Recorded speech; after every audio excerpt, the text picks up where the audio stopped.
байцгаана уу сайхан монголчуудаа Amplified with Гүрэн подкастын маань энэ удаагийн дугаарт бид нар үүлэн зочин биш яг бодит бас Монголынхаа амжилттай явж байгаа залуугаас өрсөн байгаа. Тэгээ манай зочин маань Зоригтхүү гэдэг. За тэгээд Канада улсаас одоо Монголда амралтаараа ирж явах үед нь ингээд татаж хангаж хагаад очноороо ингээд урчлаа. Тэгээ манай битээрээс хамтарч Energy Resource гэдэг компанид хамт ажиллаж байсан. Тэгээ зоргоогоо урьсан шалтгаан гэх юм бол боловсролын замнал нь бас маш сонирхолтой гэдэг нь Монгол шүтээсийг төгсөөд дээрэс нь одоо болохоор дэлхийн топ 40-д ордог. Одоо British Columbia их сургуульд бас өөрөө үнэхээр хичээд зүтгэж орсон маш их тийм сонирхолтой замналаар орсон ийм түүхтэй учраас бид нар энэ хүмүүсийн боловсролыг ярьдаг энэ хүү подкастандаас ингээд тусгаалan ингээд зочин болгож орууллаа. Тэгээ урилга хүлээж авсан зоригтой надтай маш их баярлалаа. Монголд ирсэн чинь жил болгон ирнэ л ирээд байгаа тий. Ирэх гэж хичээдэг тийм энэ жил болгон л ирэх гэж тий. Энэ жил тэгээ ирсэн чинь за мэдээж хэрэг гоё байгаа. Тэгээ өөрчлөгдсөн юм юу ажиглагдаж байна? Ажиглагдаж байна уу? Зүгээр сонирн байна надад.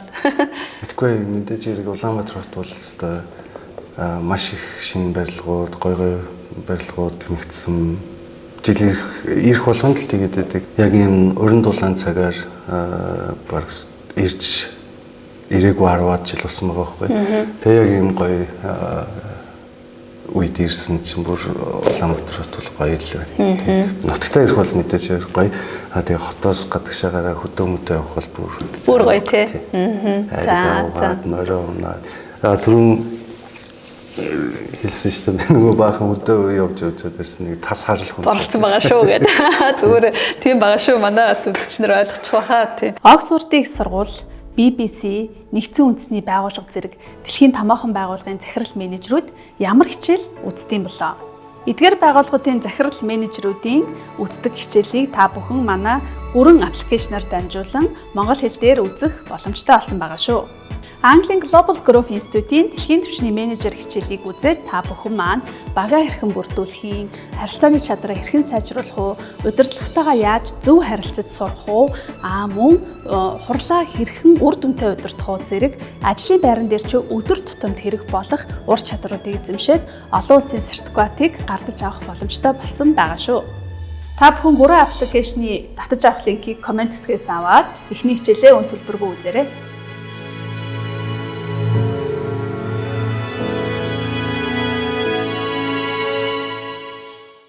Подкастт урьж оролцуулсан найздаа баярлалаа. Тэгээд чи сая дурдлаа нөгөө танаа анхны яг зочинтой ярилцж байгаа подкаст юм байна. Тэгээд танаа анхных миний хувьд ч гэсэн бас л яг анхудаага яг энэ подкастт орж байна. Тэгээд жоохон сандрангуй байх шүү. Сандрах байхгүй хоёул зүгээр чөлөөтэй л гоё ярьчих. За тий намайг Батэрдны Зоригтхүү гэдэг найз нөхөд маань гэр бүлийнхэн маань бол зоргоо гэд дуудаад явдаг. Миний хувьд бол одоогийн байдлаар Канада улсын British Columbia-ийн Vancouver хотод эхнэр хоёр охины хамт амьдарч ажиллаж сурж амьдарч байна. Канада улсад Vancouver хотод очоод за 11 дахь жилдээ амьдарч байна. Тэгээд энэ жил яг эх орондоо Монгол улстай яг өрн дулаан цум намрын цагаар ээлжийн амралтаа тааруулаад ирээд их нутагтаа ирэх үнэхээр сайхан байна уу. Тэг. Ялангуяа юм гоё өрн дулаан цагт ирж байгаа да. За тэгээд бидэд бас зоргоогоо урьсан учиртай манай зоргоо Канададаас одоо бас нэлээд том уулуурхаан компанид ажиллаж байгаа. Бид хоёр өөрсдөө Energy Resource гэдэг бас уулуурхаан компанид ажиллаж байсан. За тэгээд холбоо бараг тасраад бас жахаа утсан. Гэхдээ зоргоотой яг Инчоны airport дээр ингээд тааралцсан чинь чамаар маш их бахархсан. Вау тэг ингээд яг хоёулаа адилхан ингээд ажиллаад тэг ингээд өдөр шөнөгүй ажиллаад ингээд явж байсан. Тэгэхэд манай зоргоо одоо ийм бас Канадын бас нэлээд өндөр сургуулийн талаар ярина. Сайн чансаа өндөртэй сургуульдаас магистр авсан. Магистр авахдаа бас нэлээд сайн судалгааны ажлууд хийсэн. Монгол улс орнд хэрэгтэй сэдвээр хийсэн гэд үргэлжлүүлээд ярина. За тэгээд энэ сэдвүүд рүү орохоос өмнө бас зүгээр л зоргоогоос би ингэж асуумаар байгаа байхгүй тий. Канадад ерөнхийдөө амьдрал ямар шүү байна? Нөгөө энийг яагаад асууж байгаа вэ гэхээр Монгол одоо ер нь залуучуудын ихэнх хувь нь л гадагшаагаа явж амьдарч үзхийнсэн гоё амжилттай ингээд явахынсэн гэж бодож байгаа шүү дээ. Ингээл Монголоос гарчвал бүх юм ингээл амар гоё сайхан болчих юм шиг төсөөлж байгаа ч хүмүүсээс байна тий. Тэгэхээр ерөн зүгээр Канадад яг бодит амьдрал ер нь ямар шүү байна. Гэхдээ одоо мэдээж хэрэг өөрийнхөө л хувьд ярина. Гэхдээ бас өөр найз нөхдүүд ч гэсэн байна. Гэ ер нь нэг амьдрал ямар шүү байна гэж яривал. Ер нь Канадад ялангуяа British Columbia мөж Ванкувер хотод бол маш тийм аюулгүй, тайван гэр ялангуяа гэр бүлтэй хүмүүст бол маш тийм аюулгүй, тайван, эрүүл орчин гэж хүмүүс сүүлийн үед зөвхөн Монголоос гэлтгүй дэлхийн маш олон улсаас ялангуяа Ванкуверыг зорж их очиж суурьшиж байгаа сүүлийн жилүүдэд тэр хэрээр амжиргааны үртэг бол маш өндөр болж байгаа сүүлийн жилүүдэд яг үннийг хэлэхэд бол сая ялангуяа ковид тэгээд энэ дэлхийн зарим нэг улсуудад болж байгаа дайн тулаанаас болоод бол нэлээ их амжиргааны түвшин бол бүр мэддэхгүй хэмжээнд одоо нэмэгдэж байна. Ер нь бол Ванкувер хот бол өөрөө дэлхийн нэг топ 5 тийм нөгөө most expensive хотуудын нэгд бол үнэтэй хотуудын тий амьдрах өртөг өндөртэй хотууд. Бусдаар бол яг манай мууж манай бидний амьдардаг хот бол байгаль цаг уур бол үнэхээр ая тухтай таата өвлийн үйлрэлд бол одоо жишээлбэл хасах руу ер нь баг ордгоо шахав жоохон бороо орно. Гэхдээ яг удаан амьдраад ирэхээр бол тэрэндээ бид нар бол тасцсан байдаг. Анхны жилдээ ирж байгаа хүмүүс бол яг Ванкуверыг өвлийн үйлрэлд жоохон стресстэй, депресстэй байна гэдэг. Ягаад гэхээр нөгөө бороо ороод байнгын бүрхэг байгаад байдаг. Цуны үйлрэлүүд ер нь 100 хаврын намрын үйлрэлд бол маш гоё үзэсгэлэнтэй болдог.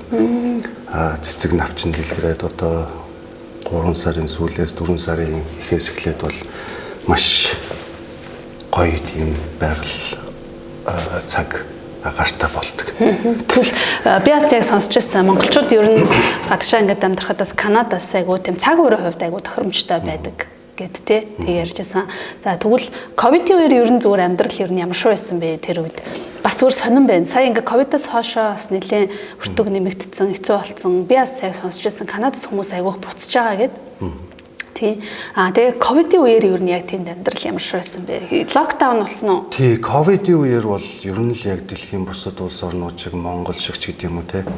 Яг л ерөнхийдөө бол яг л хэцүү болсон, бүх юм локдаун болсон. Яг нөгөө үйлчлэгээний салбарууд одоо хүнсний бүтээгдэхүүн дэлгүүр орчноууд нь бол яг нөгөө хүргэлтийн үйлчлэгээтэй хүргээд одоо үүдэнд нь орхичод явдаг ч юм уу те. Тиймэрхүү байдлаар зохицуулалтуудаа яаж исэн. Яг тухайн үед би бол яг нөгөө магистрийн ажлаа дуусгах шатанд ороод явж исэн. Тэр үед бол ерөнхийдөө бүх юм онлайн шилжээд үлдсэн хичээлүүдээ бол онлайнаар аваад судалгааны ажлуудаа бол багштайгаа дандаа онлайнаар ажиллаад явж исэн. Тэгэхэд бол нэг тийм айхтар хүндрэл бэрхшээл бол гараагүй. Бусад хүмүүст одоо яг хэрхэн нөлөөснийг би бол сайн мэдэхгүй байна. Манай гэр бүл миний хувьд бол ерөнхийдөө ажил амьдралаа бол онлайнаар зохицуулаад явж исэн. Зарим нэг тохиолдолд одоо юу гэдэг нь яг нэг физикли очиж ажил хийж байгаа хүмүүст бол нэлээд хүндрэлтэй байдлууд гарсан баг тий. Ажил хийх. Ялгаагүй бусад улс оронтой адилхан л тий. Тэгээ гаднаас ирж байгаа тохиолдолд бол заавал 14 хоног өөрийгөө нөгөө тусгаарлах тиймэрхүү байдлаар яжсэн. Би бол яг жишээлбэл судалгааны ажлаар Монголдо ирчээд уулын 3 сар байх ёстой байсан. Тэгсэн чинь яг нөгөө Канада улс хилээ хаах гэдэг байна гээд. Бас хилээ хаасан лах л та. 2020 оны 3 сарын 18-нд би яг Монголд нөгөө тусгай үүргийн онгоц гэдэг.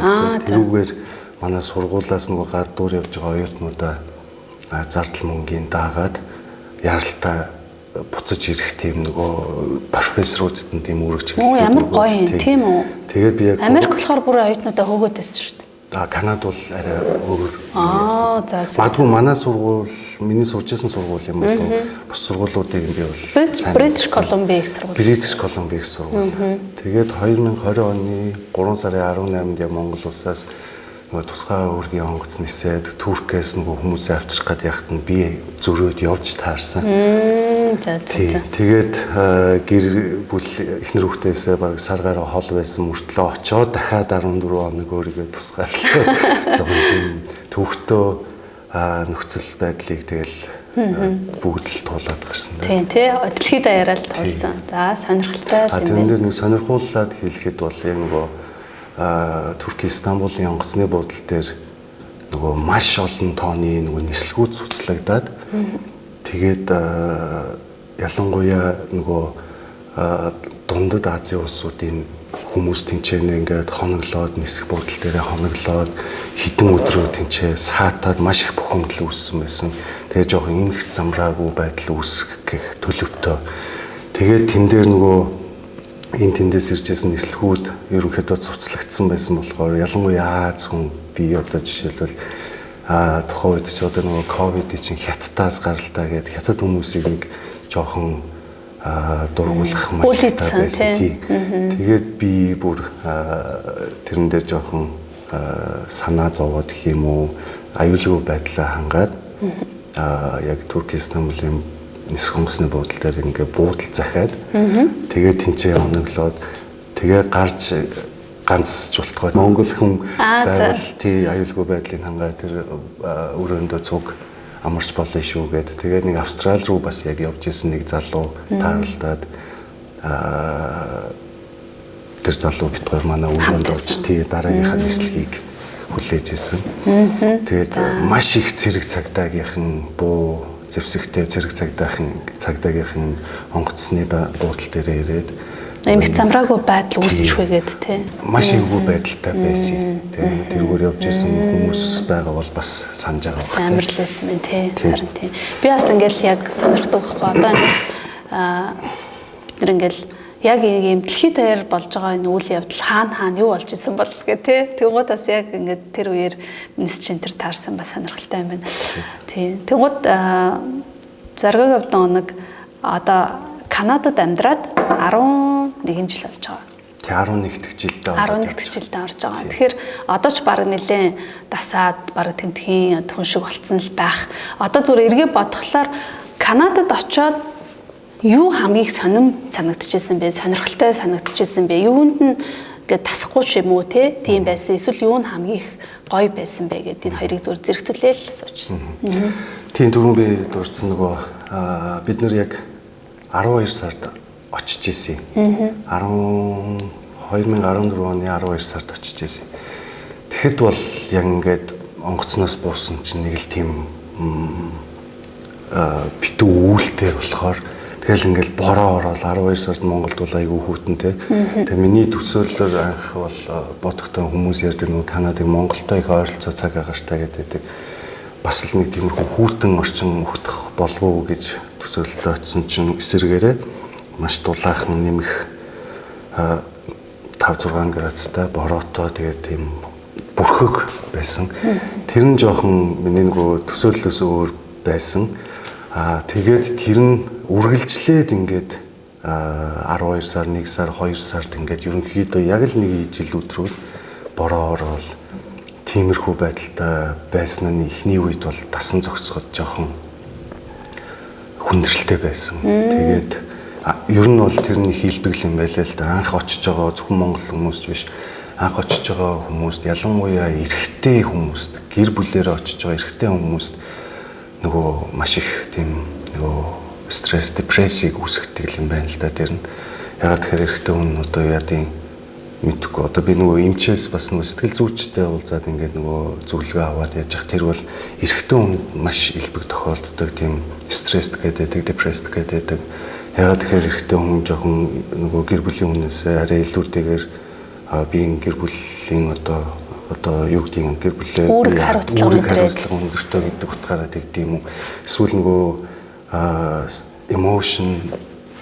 эмошн гадагшлуулах нь арай бага байдаг юм уу гэдэггүй. Ямар ч лсэн сэтгэл зүйч эмчтэй уулзж байхад эрэгтэй хүнд бол Маш илбэг. Тэгээд тэрийг бол одоо ёстой цаг хугацаа эрчимтэй тийм дасгал хөдөлгөөнөөр л давна шүү гэж тэгээд зөвлөгөө авч ирсэн. Нэг тэгж юу яаж исэн анх одоо очиод гайхаж исэн гэдэг юм уу, жоохон хүндрэлтэй байсан нэгдүгээр зүйл бол тэр хоёрдугаар нүжинээс нь асуусан тэр гоё таалагдсан зүйл бол тэр байгалийн тогтоц тэр өөрөө тэр байгаль дэлхий бол манай бидний амьдардаг Vancouver, British Columbia бол байгальд тэр тогтоц бол үнэхээр гайхамшигтай. 12 сараас 3 сар 4 сарын их хүрээд тэгэл ерөөсөө маш гоё нартай өдрүүд нь эхэлждэг. Цэцэг ногоо жимсэн дэлгэрэл гэрийнхээ хажууд үзэсгэлэнтэй юм байна тий. Гэрийн хажууд ингээл янз бүрийн жимснүүд нь ургаал алим лир нь ургаж идэг тий. Тэднэр нь айгүй гоё санагдаж байна. Зэрэгтэй тэгж штэ одоо нөгөө очингуу тэнд нөгөө айгүй хэм үүлтэй энэ төр байгаа тий. Дээрээс нэгэ гэр бүлээ аваад очсон. 2 хүүхэдтэй тий. Тэгэл одоо за энэ бүх юм ингээд үүрэг хариуцлага ингээд аваад үлдсэн. Тэнгууд сэтгэл зүйн ингээд зүгээр зөвлөгөө авсан гэдэг надад зүгээр айгүй сонирхолтой байна л да. Ялангуяа Монголд бол ингээд харж байхад бол бүгдээрээ гэж байгаа биш. Ихэвчлэн бол сэтгэл зүйн зөвлөгөө авахаар ингээд хандж байгаа хүмүүс бол эмэгтэйчүүд байдаг. Тэгээ эрэгтэйчүүд маань болохоор ингээд мэдгүй яадгийн сэтгэл санаан зовд юм уу яадгийн ингээд нэг тэр төлийн зөвлөгөө бол авах нь жоохон ховор агаад байгаа харагддаг байхгүй юу. Тэгэхээр тэнд очиод ингээд тэр соёлын хувьд ингээд зэрэгд нөлөөлөөд би ийм зөвлөгөө авах хэрэгтэй байж тээ гэж бодсон уу? Эсвэл яагаад ер нь тэнд ингэж хандгалсан бэ? Ер нь бол тэгэл нэлээд олон хүчин зүйлүүд нөлөөлдөг юм байлээ л дээ. Анх очиход одоо чи түрүүн анх нөгөө танилцуулган дээр хэлсэн бид нэр энержи ресурс гэдэг тухайн үеийн Улаанбаатар хот Монгол улсын хамгийн л гоё офисуудын нэгд хамт ажиллаж байсан. Маш сайхан хамт олондоо маш сайхан төсөл дээр хамт ажиллаж байсан тий. Тэгэл Монголд ажиллаа дуусгаал Канадад очоод нэг л өдөр одоо үйлчлэгээний салбарч гэдэг юм уу те ресторанд аягуугаа хчаас эхлээл тэгээд жоохон үнэлгээ өндөртөө ажил гэр бүлээ яхааргүй санхүүгийн хувьд бол дэмжих хэрэгтэй. Эхнэр маань нөгөө магистр эхэлчихсэн байсан. Тэгээд хоёулаа зэрэг сурах ямар ч боломж байхгүй. Тэгэл нөгөө барилга дээр ажил хийсэн. Тэгээд тэр сайхан офис дээр нэг сарын өмнө тэгж сайхан хамт олонтой найз нөхөдтэй гоё төсөл дээр ажиллаж байгаад нэг хэд хоногийн дараа яг ингээл хүүтэн бороонд барилгын дээвэр дээр яг сууж явах мөч бол яг л ер нь бол намайг одоо юу хийгээд байна ч одоо буцах юм биш үү? Юу хийгээ явж байна би? Юу хийгээд байна буцах юм биш үү гэл нэг тийм сигналуудыг өгч эхэлсэн. За тэрнээсээ ерөнхийдөө нэлээд тэгээд нөгөө түрүү яг хэлсэн нөгөө харанхуу дарк болохоор нөгөө D витамин дутагдана ч гэдэг юм уу тий. Цаг уурын. Хоёрдугаарт асуудал бол миний одоо ингээд нөгөө санаж байгаагаар бол одоо хоёрдугаар асуудал бол санхүүгийн асуудал бол мэдээж хэрэг маш өндөр хүртэгтэй хот тий. Маш өндөр хүртэгтэй хот. Тэгэл ерөөсөө энэчнээс ихнэр бит хоёр нэг хэдэн дүүрэг өстө нөгөө хуруу хумсаа яах бэлтлээ туулын хуруу хумсаа хуглан байж туулын усыг мөсийг 7 байж 5 цаас цуглуулаад очсон. Тэгэл тэр чи юусэн нэг сар 2 сарын дотор л ингээл мэдгэдэггүйзээр ингээл байхгүй болчихно тий. Тэгэл ер нь бол хэцүү юм байл. Тэгээ залуучууд маань тэгээ тэнд яа Канадад ингээд би ингээд сэтгэл зүй хэцүү байна гэхээр нь үйлчлэгээ санал болгох юм уу? Үгүй. Тэгээд яг иймэрхүү өвчин зүйлүүд байдаг юм шиг байл. Тэгээ ямарсан ингээд нэг стресстэй байна гэдэг бол айгүй ойлгосон байна тий. Нэг юм happy биш, ад жаргалтай биш тий. Тэнгууд хүн өөрөө анзаардаг юм байлээ л тий. Одоо би жишээлбэл өөрийгөө би одоо тийм гоё хамт олонтой гоё оффист байж байгаад ингээ ирсэн тэрнээсээ болоод байна.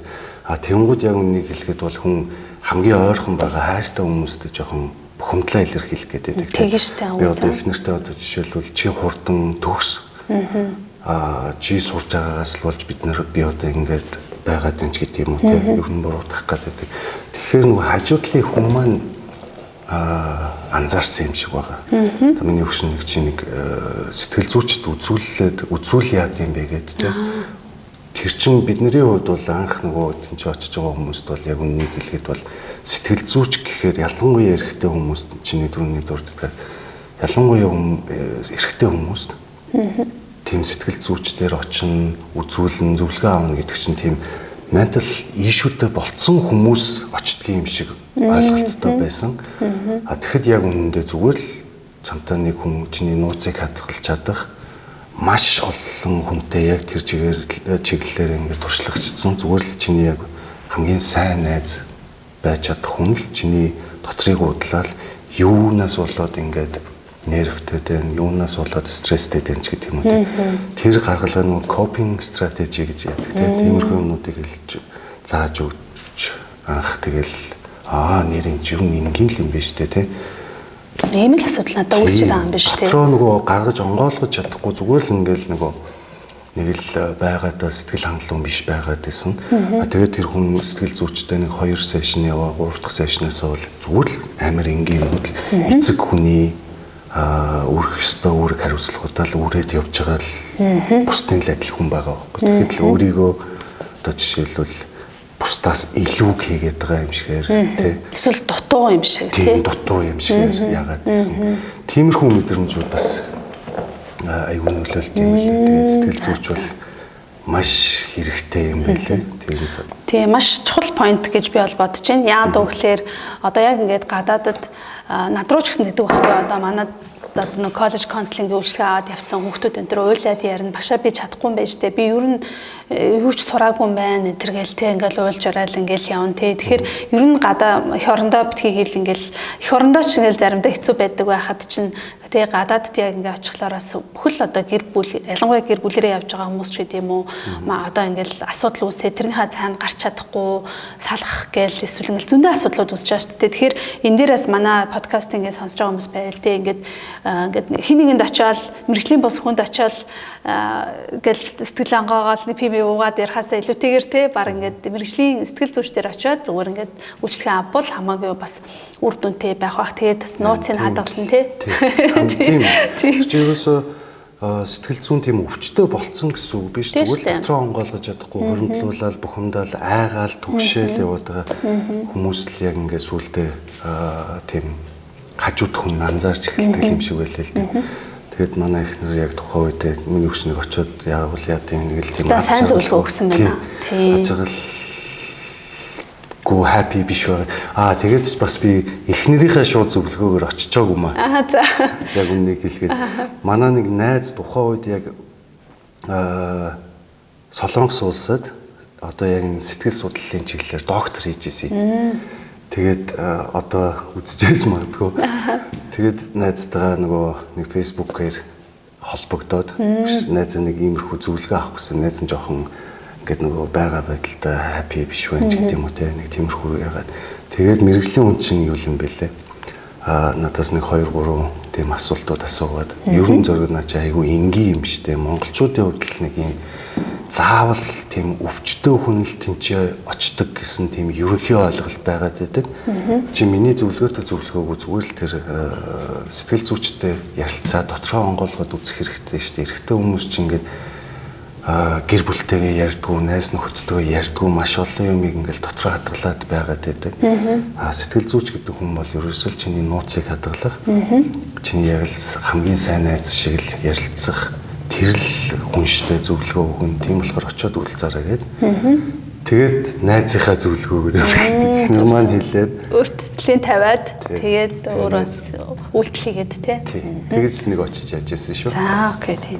Тэгэхээр одоо ингээл уус амьдралч амархан биш ээ тий. Ингээл бүх юм ингээл дардан мардан явахгүй. Тэгээд ингээл бүгдээрээ янз янз юм туулаад ингээл хамгийн гол нь бид нэр зөвл хүнээс зөвлөгөө аваад нэг зөв үйлдэл хийчихийн төлөөл зүтгэе явж байгаа тий. Тийм ч утгаараа бид нэг хүнд ч гэсэн ингээ өрөөсөө ингээл ингээл подкаст хийгээ сууж байгаа байхгүй. Тэгэхээр одоо ер нь бол манай Amplified with Guru ингээ подкаст маань болохоор ер нь боловсролыг нэлээд рөөст хийдэг, боловсролын талаар ярьдаг. Тэгээ яагаад энийгээс бид нар хийх болсон гэхээр зоригоо ол мэдгүй байж магадгүй Монголд боловсрол хэрэгтэй мүү, хэрэггүй мүү энэ гэдэг ярина бид нар чинь бас. Тэгэхээр яг одоо яг зоригоо олвол тэ яг өөрийнхөө ингэ зөв боловсролын одоо 10 жилээсээ ахуулаад одоо ямар сургалт төгссөн гэдэг яг боловсролынхаа замналыг хуваалцаж бид нартай. Би нийслэлийн 10 жилийн 62 дугаар сургуулийг төгссөн. За дараагаар нь Оросын холбооны улсад очиж 1 жил яг оюутныхаа 1 жилийг сурсан. Тэгээд тухайн үед одоо жоохон эрүүл мэндийн шалтгаанаас болж Монголдо буцаж ирээд нэг хагалгаанд ороод тэгээд тэр нөгөө 1-р курсын шалгалт эхэлсэн үе байсан болохоор тэгээд буцаагүй Монголдо үлдэж суралцахаар шийдээд шинжлэх ухаан технологийн сургуулийн уул уурхай инженерийн сургуульд элсэн орж суралцаад 4 жил суралцаад уул уурхай менежментийн бакалаврын зэрэгтэй төгссөн. За тэрүүний дараагаар яг ажил амьдрал дээр гарчаад бас дахиад сурах ёстой болов гээд юунд удирдлагын академид бас нийгмийн ухааны менежерлүүдээр дипломын програмд 1 жил суралцаж төгсөөд тэгээд ер нь ажиллаа хийж байгаад 12 13 оноос ерөнхийдөө нэг гадагшаа явж суралцуул яад юм бол өөрийгөө сориод үзүүл яад юм бол гээд ерөнхийдөө их нэртэйгээ ярьж эхэлсэн. Тэгээд тухайн үед бол одоо яг үнийг хэлгээд миний хэлний төвшин бол англи хэлний төвшин бол ягаад ч одоо магистрийн төвшөнд суралцах боломжгүй байсан. Тэгээд тэнцэнээс манай эхнэр бодгоор яаж юун дээр одоо яаж шийдсэн бэ гэхээр манай эхнэр бол өмнө нь Лондонд магистраа хийгээд ирсэн байсан. Хэлний ямар нэгэн асуудалгүй байсан болохоор эхнэр маань магистрт аплай хийж сурыг гээд тэгээ эхнэрийгээ сурж явах явцад айгүй дэврэн сэтгэлээр очиод Канадад очиод эхнэрийгээ магистраа хийж явах би одоо болохгүй магистр биш юм аа гэхэд дипломын програмтай тийм 1 жил 2 жилийн тийм хурдсагсан төрөсгсөн дипломын програмд суралцаад эхнэрийгээ магистр дуусгаад зэрэг Монгол руугаа буцна гэдэг. Ерөнхийдөө нэг 2хан жил болно гэж анх явсан байдаг. За тийм үү. Тэгээд эхнэр маань анх эндээс явахдаа битгаар манай том охин 3 настай байсан. Тэгээд гурлаа явсан. Тэгээд эхнэрийг магистраа хийж явах үед бол манай бага охин төрөөд тэгээд бага охиноо нэг настай болгочих, 2 настай болгочих, 3 настай болгочих гэсээрэн байтал тэгэл одоо 11 дэх жилдээ орцсон явж байна. Тэг ерөнхийдөө бол усрлын замнал маань бол тэр тэгчээд нөө хоёул чинь эхнэрээ дооморчсон төгсчөд буцна гэсэн чи ямарсан буцаагүй. Тэгээд юу болсон? Тэгээд манай эхнэр бол нөгөө British Columbia их сургууль, University of British Columbia сургуулийн уул уурхай инженерийн сургуульд Master of Applied Science одоо хэрэглээний шинжлэх ухааны магистр гэх юм уу яг зөв орчуулгыг нь бол мэдэхгүй байна. Тэрүүгээр суралцж ирсэн. Тэгээ бид нөгөө манай сургууль нөгөө кампус дээр нөгөө гэр бүлтэй оюутнуудын нөгөө family house гэж маш тогтоод тухтай сайхан тийм орчин зохицлоосон газар байдаг. Тэгээ бид нэр тэнцэнэ амьдардаг. Тэгэл манай тэр авийнханчууд ихэнх бүгдөө л оюутнууд гэсэн үг. Өглөө болгон ингээл номоо уншаал, үргэлжээ үүрээл хичээл сургуульд явдаг. Би болохоор цүнхэндээ хоол ундаа хийгээл баахан ус аваад ажилдаа явдаг тийм. Ажилдаа явдаг. Тэгэл нөгөө явж байхдаа л ингээл би юу н яагаад энэ сургуульд сурч болдгүй юм болоо. Нэр яагаад өөрийгөө чадахгүй гэж бодоод байгаа юм болоо гэх. Тэгээ нэрээ өөрийгөө бэлдээд ер нь үцээд алт тэгээд манай эхнэр ч гэсэн намайг зоригжуулаа. Чи чаддсан штэ. Сурч л таарна штэ.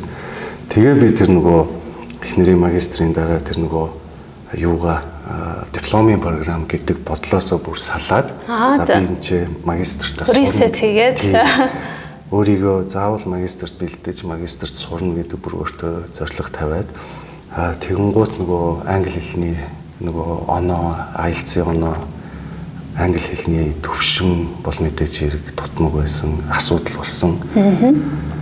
Тэгээд IELTS-д нэлээд бэлцээ 4 одоо нэлээд 5 удаа өгсөн. Тийш тэ ерөндөө өгж байгаа. Ерөндөө 5 өгнө шүү дээ. 5 удаа өгсөн. Тэгээ нөгөө дунд чинь 6.5 хүрчээд байгаа мөртлөө сургуулийн шалгуур үзүүлэлт нь нөгөө яриа, бичиг, уншлага, сонсгол бүгд нөгөө 6-аас дээшээ Тэгээд 6 голчин 6.5 байх хэрэгтэй байгаа. За тэрнээс биш нэг нь илүү байгаад нөгөө юу яаж болохгүй юм байна. Минийх эхний 1-2 үлдэн дээр бол нэг 5.5 6 болчоод 3 дахь 4 дахь үлдэн дээр болохоор 6.5 голчин 6.5 болчоод 7 болчоод байгаа мөртлөө reading дээр аягүй сонин 5.5 тал байгаад ирсэн. Тэгээд энээс болж нэлээд хуцаа алдаад тэгээд багштайгаа хэлээд энэ судалгааныхаа танилцсан их буянтай багш одоо тэтгэвртэй гарсан профессор доктор Малком Сково гэдэг University of British Columbia уулуурхаан сургуулийн профессор. Тэр хүнтэй нэг золоор танилцаад би Монголоос ирсэн иймэрхүү чиглэлээр судалгаа хийх гэсэн юм аа гэд. Тэгээ багш маань би одоо ерөнхийдөө тэтгэврт гарах гэж байгаа чамаа ингээд шууд супервайз хийх сонирхолгүй байна. Гэхдээ энэ чиглэлээр судалгаа хийдэг профессортой танилцуулж өгч болно гэд. Тэгээд тэр багштайгаа Надя Кунц гэдэг мундаг доктор профессор байдаг. Багштайгаа судалгааныхаа чиглэлүүдийг тохирчихсан байдаг. Хэлнийхээ оног тавьчаад дгүү. Тэгээд ямар ч лээс орох процесс маань баг 2 жил баг үргэлжилсэн. 2 жил баг үргэлжилж агаад тэгээд их сонио анх би одоо жишээлбэл Монголд тест сурч байхдаа нөгөө залуу хүүхэд 1-2 дугаар курстай бол ерөнхий эрдмийн хичээлүүд дээр нөгөө дүн их тааруу сакс их тоглоно найз нөхөдтэйгөө ерөөсөл боломж олдвол сакс тоглоно хичээл хийхгүй те тэгэнгүүт нөгөө эхний 2 жилийн хичээллүүдийн дүн маань жоохон доошоо дараа 3 дугаар ангиасаа 3 дугаар курсээсээ жоохон ухаажаад гэх юм үү. Тэгээд нөгөө 3 4 дугаар курсын мэргэжлийн хичээлүүд маань дүнгээ дээш нь татаж гаргаж ирээд голч жоохон тааруу UBC-д орох сургуулийн голчинд нь хүрдгүү. Тэгээд орох гэсэн чинь арай чамаа хилээд аваад орох гэсэн чинь хүүшээ чиний голччин UBC-гийн шалгуурыг хангахгүй байна гэдэг. Тэгсэн манай багш үнэхээр над энэ хүний тэр судалгааны сэдв их чухал сэдв байгаамаа. Тэгээд загтал бичээд ясан UBC-гийн grad office-оос надад conditional admission өгсөн. Тэрний юу гэхээр за conditional admission-ны хугацаанд чи нэг graduate хичээл ав, нэг undergraduate хичээл ав, нэг мастрын хичээл, нэг бакалаврын хичээл ав. Тэр хоёрыг хоёулангийн 85 AS дээш пас хийх ёстой. Тэгээд нөгөө graduate seminar гэж байдیں۔ Тэрэн дээр нөгөө бүх тухайн сургуулийн бүх профессорууд, докторийн оюутнууд, магистрийн оюутнууд суугаад нөгөө 5 дахь өдөр болгон өөрийнхөө судалгааны чиглэлээр нөгөө презентацийн тавьдаг 30-40 минутын. Тэр презентацнаа 90-с дээш хамгаал. Тэгээ энэ гурван нөхцөлийг давсан тохиолдолд чиний яг одоо жинхэнэ адмишн чинь за тэнцвүүлж ихнээсээ тэнцвүүлнэ. Тэгээд тэр семестрээс байдаг, чаддаг бүхэл нөөц болцоогоо шавхаад тэр семинараа эртээ хамгаалах байсан бол 95 та хамгаалаад нөгөө 2 хичээлээ худлаа ирсэн байна. 80-аас дээш 2 хичээлээ 80-аас дээш пас хийх байсан. Нэгийг 84-төө, нэгийг 85-таа пас хийгээд тэгээд яг нэг 7 хоногийн дараа миний презентацийн 95 миний full admission ирээд тэгэнгүүт давуу тал нь юу болж ийм гэхээр нөгөө сургалтын төлбөр мөлбөрч гэсэн шууд огцон буураад ирчихэж байгаа. Тий. Тэгээд full admission-тайгаа болчингууд би их азтай магистрийн оюутан байсан. Тэр юунаас эхлээл нөгөө судалгаанд судлаачаар ажиллаад эхэлсэн. Профессоруудтай гэсэн үг шүү дээ. Судалгааны академик тим бие даасан судалгааны багт нөгөө research assistant тийм судлаачаар ажиллаад эхэлсэн. Тэр маань одоо жишээлбэл юутай сар болгоно нөгөө цалинтай болоод явчихж байгаа. Тэгэхээр нөгөө гэрэл гарсан байна. Тэгэл явж байгаа л юугаа магистра 2002 онд судалгааныхаа сэдвийг хамгаалж дууссан. Миний ер нь магистрийн судалгааны 2000 хэдэн онд? 2022 онд. 2022. Тэгээд 18 оны 9 сард эхлээд 22 оны 4 сард дуусч байгаа. Тийм ерөнхийдөө 3 жил хагас тийм. Миний магистрийн судалгааны сэдэв бол ер нь энэ уул уурхаан үр өгөөжийг эдийн засгийн үр өгөөжийг хэрхэн дээшлүүлэхийн гэсэн сэдэвтэй. Тэгээд би болохоор local procurement бол одоо орон нутгийн худалдаа авалт, дотоодын худалдаа авалт гэдэг онол нь уул уурхаан салбарын үр өгөөжийг ялангуяа орон нутаг бүсийн түвшинд нэмэгдүүлж чадна гэдэг онолыг apply хийж ааргүй нөгөө ажилласан. Тэгээд 2022 оны 3 сарын 30-нд яг тэгээ магистрыг диплом хамгаалаад баяр хүргэе. 92 тоо 92 тоо. За сайн хамгаалсан биш. Тэгэл нэг ёстой нэг маш олон жилийн хөдөлмөр янз бүрийн ажил хийж явж байгаа л тэгэл ямар ч лээс нэг магистраа төгсөж хамгаалал тэгэл ёстой нэг хамаг юм аваа хийсэн юм шиг сайхан. Тийм шүү дээ. Тэгэн гут одоо угаасаа ингээл магистр авахар чинь нуруунд дээрээс юм аваа хайцсан гэдэг шиг л ингээл бүх амьдрал гоё болоо шүү дээ. Тэгэхээр одоо би бас энийг ингээд яг зоргыг ингээд бас өөрч оролцуулсан гол шалтгаан нь юу вэ гэхээр яг ингээд нэг амьдрал дээр бид нар ингээд зөвлөд идэг юмыг хүмүүс үнэн гэж боддгоо юм шиг байна зарим нь. За дүнгийн анхаараач гэж бид нараас ингээд одоо багшийн хуваар те гэж хашгираад идэг, яриад хэлээд идэг. Гэтэл хүүхдүүдээс анзаардгүй. Гэтэл яг бодит амьдрал дээр угаасаа л тэр олон хүүхдүүд чинь ингээ байхаар чинь энэ амар сайн хүүхэд зүгээр санаандгүй явж байгаад ийм муудуу авцсан гэхгүй шүү дээ. Тэгэл яалтчгүй бас энэ голч дүн гэдэг чинь өөрөө бас ингээд айгүй чухал багаад байна гэдгийг бол би бол зоргогийн бас яг энэ энэ сургуульд орсон процессын сонсоод бас дахин давтаж зүгээр хэлмээр санагдлаа. Тийм. Би одоо ч гэсэн өөрийнхөө дүүнерт маш их зөвлөдөг. Нэгдүгээрт бол яг үндсэн хичээлүүдтэй маш сайн сураарай залуучуудаа дүүнэрээ би өөрөө ах дүүнэрийн маш олон дүүтэй дүүнертэй. Тэгээд эднэртэй бол ерөөсөө маш сайн сураарай. Голч дүн гэдэг бол одоо ерөнхийдөө гадаад дотоодын том сургуульд магистр, докторийн түвшинд сурах төлөвлөгөөтэй, бодолтой, зорилготой байгаа бол тэр бол ерөөсөө хамгийн чухал зүйл байт юм байлээ шүү. Тэгээд өөрийнхөө одоо жинхэнэ юу гэдэг нэг би мах өдрөө бараг тулсан юм шүү дээ. Яс махандаа тултал. Хоёрдугаар асуудал нь мэдээж англи хэлтэй. Англи хэл тэр сургууль болгон өөрсдийн яг тавьсан нөгөө IELTS-ийн ч юм уу, TOEFL-ийн ч юм уу тийм оноонууд байгаа. Тэд нартэй англи хэлээ бол залуу байгаа дээрээ ер нь сурцсан дээр юм биш шүү. Харин тийм шүү дээ. Гарсан нөө тэгж ухамт нь гэдэг бол бас л нэлээд цаг хугацаа, энерги шаарддаг юм лээ. 3 дугаар чиний сэний хэлж байгаа point тэр нөгөө ерөнхийдөө судалгааны магистр жишээлбэл докторийн магистр докторийн түвшинд сурч байгаа бол тийм сургуулиудад профессорын нөлөө маш өндөр байдаг. Чи ингээд 1000 мундаг эссе бичээд research proposal бичээд явуулна. Ямар нэгэн байдлаар тэр сургууль доктор чиний proposal-ыг research proposal-ыг уншаад профессорын одоо өөрийнх нь судалгааны чиглэлтэй сэдвтэй таарахгүй бол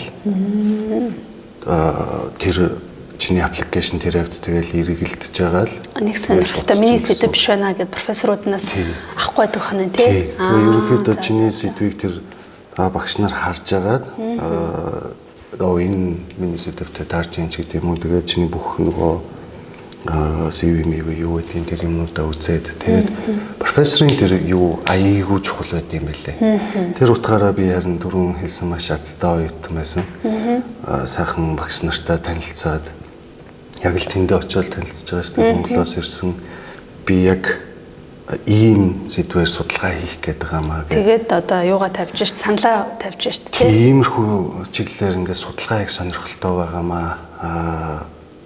Гингууд нөгөө багш нар чинь унаа чинь их сонирхолтой сэдв байна чи тийм нөгөө proposal имэйлээр явуулчих гээд тэгэнгүүт тэр хүмүүс чи энэ дээрээ жоохон анхаарад энийг засгээд фидбек өгөөд тэгээд нэг сайжруулад яг нөгөө сургуульд аплай хийх тэр research proposal маань бэлэн болж байгаа. Анх энэ судалгааг хийх болсон одоо шалтгаан гэх юм уу те бид нөгөө energy resource-д ажиллаж байсан. Би яг хангамж гэрээний удирдлагын газарт ажиллаж байсан. Тэгээ ерөнхийдөө юу би анзаарсан бэ гэхээр уулуурхайн компаниуд бол ерөнхийдөө худалдаа авалт гэрээнд маш их өндөр мөнгийг зарцуулдаг үйл ажиллагаа явуулахын тулд те харамсалтай нь манай Монгол улсад тухайн үед ч гэдэм одоо сайжирсан баг.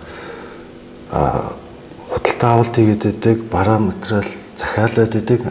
Харамсалтай нь ихэнх мөнгө нь ямар нэгэн хэлбэрээр буцаад Монгол улсын эдийн засагт тухайн бүс нутгийнхаа эдийн засагт үлдэхгүйгээр хөвчлэн гараа авчдаг. Яагаад тэгэхээр бид нар зүгээр би одоо чам дээр очиод ийм бараа үйлчлэгээ нийлүүлэх гэсэн гэрээ байгууллаа.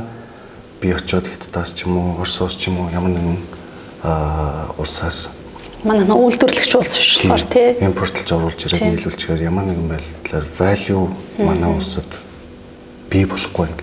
Тиймэрхүү юм ажиглаад яавал бид нар энэ орон нутгийнхаа төвшөнд, яавал Монгол улсынхаа төвшөнд илүү мөнгө бид нар энэ уулуурхайн салбараас авч үлдэж болдсон болоо гэд бодож явж исэн.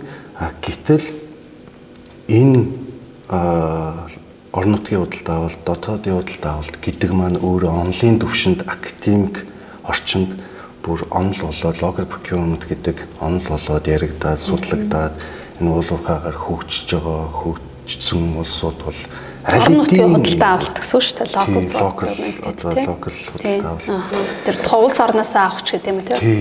Тэгээд тэрэн дээр чинь аль хэдийн одоо нөгөө юу яхад энэ Австрали, Канада, Чили гэдэг улсууд жишээлбэл энэ улсууд бол аль хэдийн энийг онлайн төвшөнд бүр хэрэгжүүлээд, практик дээр хэрэгжүүлээд, стратегиудыг гаргаад ингээд ажиллаад тэгээд тухайн орон нутаг, тухайн улс уулуурхаан баялгаасаа зөвхөн tax royalty ажлын байр гэхээсээ илүүтэйгээр буцаад энэ худалдаа авалт гэдгээр бусад жижиг салбаруудаа гаргаад ирсэн тийм жишээнүүд байт юм байлээ. Тэгээд манай профессорууд яг Монгол улс, уулуурхаан улс, уулуурхаагаар түшгэлж хөгжиж байгаа улс болохоор наа чин их чухал сэдв байна гэд азар миний сэдвийг тоож, намайг тоож тэгээд багш нартайгаа хамтарч ажиллаад магистрээс дуусгасан. Тэгээд нэг юм хэлчихэд магистрийн сэдвээ, миний магистрийн судалгаанаас ерөнхийдөө би сайн мэдэхгүй байна. Одоохоор бол өөр хүмүүсийнхээс гарсан байдаг л баг. Ер нь магистрийн судалгаанаас академик нөгөө peer reviewed журнал гэдэг штэ тийм. Тэрэн дээр миний яг магистрийн судалгаанаас 2 журнал артикл хэвлэгдсэн. Дэлхийн одоо хамгийн том 2 сайн байна шүү дээ. Нөгөө peer reviewed журнал артикл дээр яг миний судалгааны ажлаас 2 академик бүтээл хэвлэгдсэн байдаг. Вау, баяр хүргэе. Тэгээд тэрэнд чинь тэгэл гаргах гал хүмүүс зөндөө болж байгаа шүү дээ. Ер нь бол докторийн оюутнууд л тийш дээ хвчлэн гарах ёстой гэж гаргасан шаардлага байдаг. Миний магистрийн судалгаанаас 2 тим юу гарсан. Тэгээд бас 2 тим яг би даасан академик судалгаанд судлаачаар ажилласан тим олон нийтэд нээлттэй 2 судалгааны тайлан бас гарсан юм байна. Би харин зөрөгийн судалгааг харсан. Тэгээд за энэ одоо Монголын одоо Energy Research одоо бас л Монголын хөрөнгө оруулалттай Хонконгт IPO гаргасан хамгийн том бас уулуурхаан компани томоохон төсөл дээр бид нар өдөр шөнө үйл ажиллаж байсан тий. Тэгээ яг энэ тэр том төслийн procurement дээр буюу худалдаа авалт дээр байсан хэрчнээс яг одоо practical туршлага бол манай зориг зөндөө байгаа. Тэгэнгუутаа очисон чинь Канадад очисон чинь тэр нь онлайн төвшөнд ийм байж болох юм биш тий гэд ингэ байж байгаа. Би тэ бол айгу хэлэх туртай байхгүй хүмүүст ер нь аливаа юм хийхдээ нэглээд нэг онлайн төвшний сурчвал нэг уншаа судалчвал ингээ практик дээр хэрэгжүүлэхэд арай нэг юм хэлбэрчлээд цаг хугацаа мөнгө тий хөрөнгө оруулалт энэ төр хэмнээд явчнаа мэрэгжлийн хүмүүстэй ажиллаарай гэж хэлэх ер нь дуртай байхгүй. Тэгээд би ингээд ер нь ороо харсан хоёлаас энэ дээр өгчий тий хаашаа орж зоргогийн судалгааны ажлыг даунлоад хийж бас татаж авч болох вэ гэд. Тэгсэл зоргогийн судалгааны ажлыг бол хамгийн их татаж авсан улс орноор нь харахаар бол Америк байлээ. Тийм, Америкаас хамгийн их татаж авсан байлээ. Хятадаас маш их татаж авсан байлээ. Солонгосоос байсан тий. Монголоос харамсалтай нь хоёрхан байлээ манайх. Тэгэхээр одоо гайхаад байгаа байхгүй юм чи. Манай одоо үндсэн одоо эдийн засгч уулуурхаа дээр явж байна. Тэгтэл энэ уулуурхаа дээр чинь тулгуурлаад бид нэр одоо local procurement буюу Монголын жижиг дунд бизнес эрхлэгч нар, үйлдвэрлэгч нар хөгжих ёстой байдаг. Гэтэл тэрий чинь хөгжүүлэхийн тулд ийм одоо онолууд байна. Ийм одоо бид нар зүйлсийг хэрэгжүүлж болж байна гэд яг туршлагатай практик туршлагатай хүн Канадын сайн профессоруудтай нийлээд судалгаа хийсэн байна манайхан тий. Тэгэхээр ер нь бид нар энэ судалгааг нас татаж авах линкийг нас доор оруулчих. Манай монголчууд дээрээс нас шүтээс сурж байгаа оюутнууд ч гэдэг юм уу тий. Ингээд манай багш профессорууд бодлогын төвшөнд ажиллаж байгаа хүмүүс ч гэсэндээ татаж аваад ашиглаарай. Манайхан зоргоо яагаад гэвэл судалгаагаа уусаа Монгол дээр хийсэн шүү дээ. Монголд хийсэн шүү дээ, тий. Монголыг кейс болгож. Тий, яг Монголыг кейс болгоод хийсэн юм бүхэл бүтэн сайн судалгаа байна. Манайхан 2 ч удаа мэргэжлийн сэтгүүл дээр гарцсан. Тэгэхээр энэ судалгааг нь заавал татаж авчаас энэ хамаарах хүмүүс нь үзээсэй гэж бас хүсэж байна. Тэрийг асуу гэлж тий.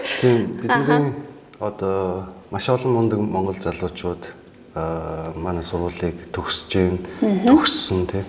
Ихэвчлэн уул уурхайн мэргэжлэр, инженерийн чиглэлээр бакалавр, доктор, бакалавр, магистр, докторийн төвшин төгсөж байна. Тэгээ манай сургуулийн хувьд бол University of British Columbia гэдэг одоо намайг сурж байх үед бол дэлхийн топ сургуулиудын 31-т бичигдэжсэн. Энэ жил нэг 37-8 хавцаа байх шиг байна. Хамгийн гол нь сургуулийн ранк нь тэр хавцаа байхаас гадна British Columbia их сургууль нь өөрөө дэлхийн топ 20 судалгааны төвийн нэг гэж явд юм лээ.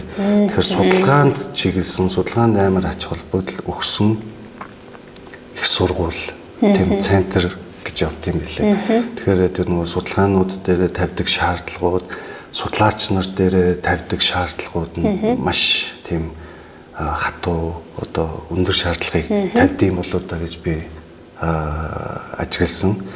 Судалгаагаа хийх гээд байж хахад одоо тэр нөгөө цалинтай оюутан байсан судлаачаар ажилласан гэж хэлж байгаа шүү дээ. Тэгэхэд бол бид нөгөө этикийн тийм approval заавал авдаг. Тийм зөвшөөрөл. Заавал тэрийг бид нэр application бүгэлж авна. Тэрэндээ яг дүүцүүлж бид нэр судалгаагаа хийх ёстой ч гэдэг юм уу те. Их л айхтар тийм өндөр шаардлага стандартуудыг тавьдаг юм байлээ.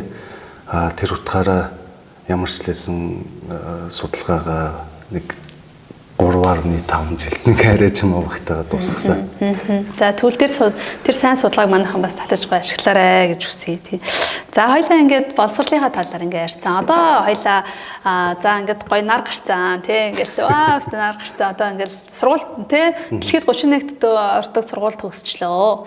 Тэгэхээр чи мэдээж шал өөр болно шүү дээ амьдрал тий. За тэгээ ажлын байр юу болов ингээд нөгөө жоохон зам ам дээр ажилласан барилга энэ төр ажиллаж буцаж бол тэн дээр ажиллаагүй нь бол тодорхой байх тий. Ямар ажлын байрд яаж оров тий. Канадад ер нь ажилд аплайтахад ямар байдгийг ингээд тэр талаараас ярил.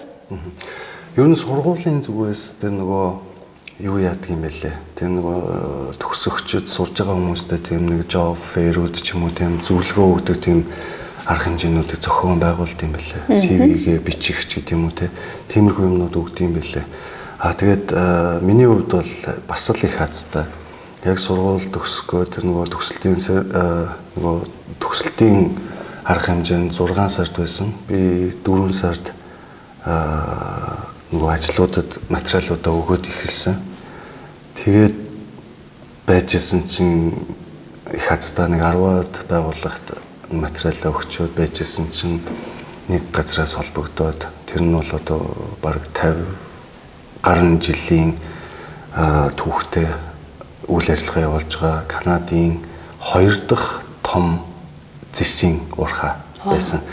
Тэгээд тэнцэнээс холбогдоод юу яагаад ярилцлаганд өргөдөө техникийн ярилцлагыг даваад 2 дахь ярилцлаганд ороод тэгээд тэнцэнээс 4-5 ярилцлаганд орсон. Хамгийн сүүлийн ярилцлага нь бүр миний зардлыг гэр бүлийн хүнтэй минь даагаад бүр яг сайт дээрээ онгоцоор нисч очоод Канадта тий? Канад дотроо хамгийн уурхад байгаа хамгийн ойрхон суурин газарт нь онгоцоор очоод машин түрээсийн машинаар тийш очиж бүр түрээсийн машиныг онгоцны буудлын дээр ингээ бэлдээ тавьчихдаг айгүй гоё зохион байгуулалт юм л. Ямар хүндэтгэлтэй юм тий. Тэгээд тэнцэнэ очиж ярьцлагандаа ороод тэгээ надаас за чи хизээ эхлэх гэж шууд асуусан. Хизээ эхлэх. Тэрийг асуух гэж л та. Хизээ боломжтой вэ гэж асуусан. Тэгээ би мэдээж хэрэг надад бол ерөөсөө өнөөдөр л бол өнөөдөр маргааш л ажиллах хэрэг шаардлагатай байсан. Санхүүгийн хувьд те гэр бүлийн санхүүгийн хувьд. Тэгэл би ерөөсөө 7 хоногийн дотор эхэлж чаднаа. Одоо relocate нүүгээд очиж чаднаа гэх. Тэгээд хамгийн гоё юм нь буцаж очиод нөгөө ажлын саналаа хүлээгээд байж хахад анх миний apply хийсэн ажлын байр маань одоо procurement specialist-ийн албан тушаал мэргэжилтэй. Procurement specialist-ийн албан тушаал байсан бол яг ажлын санал эрэхтэй надад senior specialist-ийн санал ирсэн. Тэгээд би тэрийг бол анзаараагүй зүгээр ажлын саналаа харчаал бүүн баяр бол эхнэртэй уцтай хэлсэн. Эхнэр намайг саналаа явуулчих гээд. Тэгээ имэйл эхнэр лүгээ явуулсан чи хүүшил чи хараагүй юм. Senior штэ гэж. Тэгэж анх юу яасан. Их азтай. Яг тэгэхээр нөгөө азтай гэдэг шалтгаан нь юу гэхээр Канадад айгүй түүхтэй анх бид нэр очиод ингээл нөгөө мэргэжлийн ажилд ингээл материалаа явуулаад яхад түүхтэй нь юу байсан гэхээр Канадын туршлага гэдэг. Айгүй хэцүү. Канадад ажиллаж байсан туршлага. Тий. Бид нэр дөнгөж очиж байгаа юм чинь Канадын туршлага мэдээж хэрэг профешнл төвшөнд байхгүй тий. Ажиллаж ижил тэр чинь болж байгаа шүү дээ тий. Тэгэнгუთ юу яагаад гэдэм бэл. Жохон ингээд одоо янз бүрийн ажил хийгээд тэгээд нэг ганц нэг жилийн дараа дахиад apply хийгээд ингээд зам ам дээр ажиллаж байсан тэгээд тооцох юм. Тэгэл яг уу Канадын туршлага гэдэг нь ер нь бас тэгээд мэргэжлэрээ Канадын туршлага гэдэг. Мэргэжлийн туршлага гэхээсээ гадна ер нь бас нөгөө янз бүрийн Канадын туршлагыг хилээд ах шиг байгаа юм. Тэгээд ингээд ганц нэг жилийн дараа мэргэжлийн ажлуудад apply хийгээд ингээд хандаад үзсэнгууд Канадын education, Канадын боловсрал гэдэг. Айгүй тийм түүхтэй юм. Тэгээ мастер авсан юм чинь. Тийм нөгөө би яг нөгөө анх очиж ирсэн. Очижсэн үеийг зөв. Тэр нь айгүй түүхтэй байгаа тийм. Тэгээ миний хувьд бол сайн нөгөө би хазтай гэдэг нөгөө юу болчихж байгаа. Канадын боловсралтай. Индустрид ажиллаагүй Канадын нөгөө зүгээр магистра төгсөж гарч ирчээд мэрэгчлэнээс биш ахлах мэрэгчлэнээс ажлынхаа гарааг ихэлсэн гэдэг нь айгүй бас азтай байгаа. Тэгээд тэр уурхадаа 2 жил гарan ажиллаад бас нөгөө гэр бүлээсээ бас нэлээд хол зайтай байгаад байсан болохоор наашаа цаашаа явах нь хэцүү. Бас өөрөө би тухайн нөгөө байсан суурин газартаа нөгөө өөрөө түрээс төлж амьдарч исэн болохоор бас санхүүгийн хувьд бол нэлээд мэрэгшээлтэй тулгараад за тэгэхээр за ер нь одоо буцаад 2 жил гарны ямар ч лсэн тийм Канадын professional experience-тэй болчлоо. Одоо тэгвэл хотод даунтаунд ажил apply хийсэн. Хотын төвдөө. Ванкуверт. За. Тэгээд apply хийгээд тэгэхэд зүгээр нэг 2хан ажилд apply хийсэн. Одоогийн миний яг ажиллаж байгаа Galore Creek Mining Corporation гэдэг маш том төсөл юм байлээ. Ер нь манай оюутлогооч гэдэг юм уу те. Тэр эдгээртэй ер нь дүүцэж бацгаар зис алтны. Энэ төсөл дээр яг corporate office-д нь бас яг нөгөө гэрээний мэрэгжилтэн гэдэг албан тушаал байсан. Гэрээний мэрэгжилтэн гэдэг албан тушаалд би apply хийгээд 3 ярьцлаганд ороод 4 дахь ярьцлага нь яг нөгөө оффистөө нөгөө төлч намайг өрсөн. Тэгээд 4 дахь ярьцлага оффист нь хийгээд тэгээд байж байгаа сар гараа алга болсон. Би нөгөө уурхаа дээр ажиллаж ил байсан. Яг л нөгөө сайт дээр уурхаа дээр ажиллаж байсан. Нэг өдөр имэйлээрсээ харсан. Бид нар чамд ийм ажлын байр санал болгож байна гэдгсэн. Тэгээд би бас л яг харахтай юмудаа харж байгаа мэдээж яг цалин нөгөө дагалдаж ирэх бенефитүүд нь юу гэж болох вэ? Тэднийг харжаад их нэртэй байсан ихнэр явуул гэсэн. Нөгөөд юугаараа явуулсан чинь гэрээний мэрэгжилтэн гэдэг албан тушаал биш. За. Procurement and Contracting Lead гэдэг. Вау, зөө багийн ахлагч гэх юм уу те. Баг ахлаа явах нь шүү дээ одоо. худалдаа авалт болон гэрээний баг лид гэдэг ахлагч болж шүү дээ. Одоо менежер л гэсэн үг тийм. Менежерийнхаа доотлолт байгаа. За тийм. Гадны хэмжээ менежер нь аягүй дэш хагаад байдаг тийм. Тэгэж албан толгойлогч гэсэн үг. Толгойлогч. Тийм орчуулж чадахгүй. Тийм. Толгойлогч гэлч. Тэгээд юун дээр Ванкуверт нотлон 2024 оны 5 сард яг энэ одоогийн ажиллаж байгаа юун дээр ажилд орж анх жоохон буцаж Ванкуверт яг corporate office-т ажилд ороод ажиллаж байна. За зөвхөн гоё тийм урам зориг өгсөн гоё түүх байна. Тэгээ одоо ингээл шутист төгссөн Монгол залуу те ингээл явж байгаа л энэ дуг нь бол хэдүүлж Energy Resource Central Tower-т хамгийн гоё Улаанбаатарын гоё оффист ажиллаад те ингээ байжсэн. Тэгэл Канадад очиод зам дээр ажиллаад барилга дээр ажиллаад байжсан тий буцаал тэр Канада улсынх нь өөрийнх нь тэр сайн сургууль дэлхийн одоо 30-т ордог том сургуульд ороод төгсөөд тэгээ одоо буцаагаад Ванкуверта яг хотын төвд нь бид нар централд байдаг шиг ийм гоё ажлын байранд орсон. Зоригийн түүхийг бол сонсоод хуваалцахгүй байхын аргагүй байна. Би тэгтээ өмнө сонсоогүй байсан шүү манайх. Ер нь бол одоо ингээл боддог тийм нөгөө дараа нь өөрийнхөө дарахтай менежертэй яг надад лид гэдэг position ингээд санал болгосон юм байна гэсэн. Тэр маань манай дараа надад тайлбарлаж хэлж байгаа чиний нөгөө судалгааны сэдв яг тэр нөгөө орон нутгийн худалдаа авалт, тийм дотоодын худалдаа авалт гэдэг дээр төвлөрч хийгдсэн судалгаа байсан. Тэр нь Канадад уул уурхайн төслүүд дээр маш чухал нэг факторуудын нэг байхгүй юу. Ягаад тэгэхээр уул уурхайн компаниуд нь одоо ингээд үйл ажиллагаа явуулахад бид нар ч гэсэн Монголд ч гэсэн зарим төслүүд дээр хардаг тий. Дотоодын нөгөө тухайн орон нутгийн иргэд ч гэдэг юм уу нөгөө community-нуудтайгаа бид нөгөө заавал ойлголцох асуудлууд маш их гардаг тий. Эдийн засгийн. Тэрэн дээр ч мэрэгчлэлтэн байгаа баг байсан шүү дээ тий.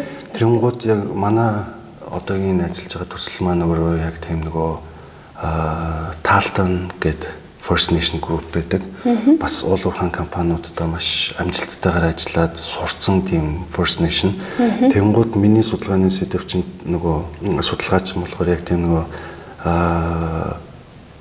economic opportunities for land connected culture гэдэг хэдийгээр Монголыг кейс болгож авч ийсэн ч гэсэн манай Монголын орон нутгийн иргэд малчин айл өрхүүд маань маш олон нөгөө ижил төстэй зүйлүүд байт юм лээ. Тэр нөгөө тийм индианчууд гэж ярих юм уу, орон нутгийн хүмүүс. Нөгөө байгаль дэлхийгээ шүтдэг тэнгэртэй залбирдаг ч юм. Тэр утгаараа айгүй олон ижилтэй зүйл байсан. Ижил төсөөтэй зүйлүүд тэр миний судалгааны сэдвэр судалгаагаар нөгөө гарч ирсэн болохоор тэр юмнуудыг ч гэсэн юунд одоогийн миний ажиллаж байгаа компани яг тэр нөгөө чиглэл мэдрэмжтэй мэдлэгтэй ажиллаж байна тийм. Тэгээ ер нь бол local procurement яагаад яригадаад байгаа яагаад юм чухал гэж үзээд байгаа юм гэхээр одоо бид нэр ингээд зүгээр л компани үйл ажиллагаагаа хангахын тулд зүгээр ингээд худалдаа авалт хийгээд байх юм уу тий. Зүгээр л ингээд одоо зүгээр л одоо компанийхаа long term асуудлуудыг харахгүйгээр урт хугацааны стратеги үнийн нараад аваад ах юм уу гэдэг асуудлууд аягүй их яригддаг юм билээ. Тэгэхээр одоо нөгөө strategic sourcing гэж яригдаад байгаа, strategic procurement гэж яригдаад байгаа. Хинд урт хугацааны нийлүүлэгч тий. Хинд урт хугацааны гэрээ өгөх юм, ямар шалгууруудаар тэрэн дээр тэднэрт гэрээ өгөх юм. Тэндээс орон нутагт бэлэн байгаа орон нутагт бид нэг capacity building хийгээд sourcing хийж болох юмыг бид нар яагаад өөр газраас судалдаа авалт хийх гэдэг юм уу. Маш олон тийм нөгөө стратегиуд байдгийн байлээ. Тэгээ одоо хүртэл бид тэднэрээс суралцаал яг нөгөө орон нутагтай харилцах хэлтстэйгээ маш ойрхон ажилладаг. Тэгэл тэд нартэй яг нөгөө стратегиудаа боловсруулаад стратегиудаа хэрэгжүүлээл тэн дээр хяналт тавиад ч гэдэг юм уу. Тэгэл ажиллаад байна. Одоо хүртэл суралцаад. За тэгэл манай зоригийн судалгааг хараад те ингээ явж болж байна. За ерөнхийдөө хоёлаа подкаста ингэсгээд өндөрлөе. Тэгтээ нэг зүйл заавал асуумаар байна. Тэр нь болохоор хүүхдийн боловсрал. Тийм Канадад танаа хоёр охин одоо ямар сургууль сурж ийн, хүүхдүүдэд ер нь боловсралтаа яаж анхаард юм бэ? Хоёлаа чинь Монголд байгаа Монгол сургуулиар ясан учраас харьцуулж чадчих штэ тий. Тэгэхээр Монголтой харьцуулахад ямар шүү байна гэдэг зүйлийг хоёлаас яри тий. Хүмүүсээ сонирхож байгаа. Ер нь дээл Монголд чинь Улаанбаатар руу орж ирж байгаагаа шалтгаан бол хүүхдийн боловсролыг дагаал гэдэг ч юм. Хүмүүс ч юу хүүхдийн боловсролыг дагаал нүүд суугаал яваад байгаа шүү дээ тий. Тэгэхээр Канадад хүүхдийн боловсрол дээр ямар шүү онцлог байна. За би түрүү хэлсэн нөгөө манай охин анх тийш явхад бол 3 настай охин очсон. Тэгээд бид нар цэцэрлэгт бүртгүүлэх гэдэг яасан чинь цэцэрлэг нь юу вэ? Бараг сарын $200-300 гээд. Тэгээд тэрийг бол бүтэн цагаар сарын $200-300 төлөөд хүүхдэд цэцэрлэгт явуулах бол боломж байгаагүй яг үнийг хэлэхэд. Тэгээд айгүй урт хүлээлгийн чагсаалттай хүлээлгэнд орд юм билэ. Явуулъя гэсэн ч гэсэн тэгээд нэг арай ч юм аа нэг 7 хоногт 2 удаа хүүхдээ цэцэрлэгт явуулж эхэлсэн. Тэгээд тэр нь 5 нас хүртэл цэцэрлэг нь ерөнхийдөө төлбөртэй. 5 настай хүүхэд нөгөө монголоор бэлтгэл анги гэдэг шиг бэлтгэл ангид орчих юм бол ашгүй үнгүү болчт юм билээ. Тэнгуудаа